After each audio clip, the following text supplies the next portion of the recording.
ഇറങ്ങടി ഇവിടെ. എങ്ങോട്ട് പോകുന്നു? എങ്ങോട്ടും പോണില്ല, ഇങ്ങോട്ട് തന്നെ വന്ന്. എന്തിനാ ഇപ്പൊ ഇങ്ങോട്ട് എഴുന്നള്ളിയത്? അപ്പോഴെന്നെ കാണു. എന്തിനാ എന്നെ കാണുന്നത്? അതപ്പോഴെന്നെ അറിയത്തില്ലേ? എന്നിട്ടാണോ സുമതി കുഞ്ഞമ്മയുടെ മോൻ അശോക മേനവന് മാറ്റി നിനക്കൊരു ഇത്? കബഡി മത്സരത്തിൽ അവൻ എങ്ങനെയോ ജയിച്ചെന്ന് കണ്ടപ്പോ നീ ഇവിടെ കിടന്ന് ഉറങ്ങി തുള്ളുന്നുണ്ടല്ലോ. ജയിക്കുന്നവരാരായാലും ഒരു അഭിനന്ദിക്കുന്നതിൽ എന്താ തെറ്റ്? അന്യനൊന്നും അല്ലല്ലോ, അതും എന്റെ അമ്മായിയുടെ മോൻ തന്നെയല്ലേ. അത്രയ്ക്കും ഇഷ്ടമാണെങ്കിൽ നിനക്ക് അവനെ തന്നെ കെട്ടിയാ പോരെ? ഇഷ്ടമുള്ളവരൊക്കെ എല്ലാവരും കെട്ടല്ലേ? നിങ്ങൾ നേരെ നോക്കിയാ കീരിയും പമ്പും പോലാണല്ലോ. നീ എന്തിനാ രമേന്തി അവനെ ദേഷ്യം പിടിപ്പിക്കുന്നേ? തോക്കുമ്പോഴും ദേഷ്യപ്പെടുമ്പോഴും അപ്പൂട്ടന്റെ മുഖം കാണാൻ നല്ല ചേല അമ്മായി. അശോകന്റെ തോറ്റ മുഖത്തിന്റെ ശൈലി നീ കണ്ടിട്ടുണ്ടോ? അതിന് അപ്പൂട്ടന്റെ അവസരം തരുന്നില്ലല്ലോ. എന്നാ കാവിലെ പാട്ട് മത്സരത്തിന് നീ വാ, അവന്റെ തോറ്റ മോന്തയുടെ ക്ലോസപ്പ് കാണാം.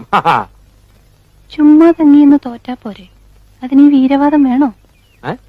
ചുമ്മാ തങ്ങിയെന്ന് തോറ്റാ പോരേന്ന്.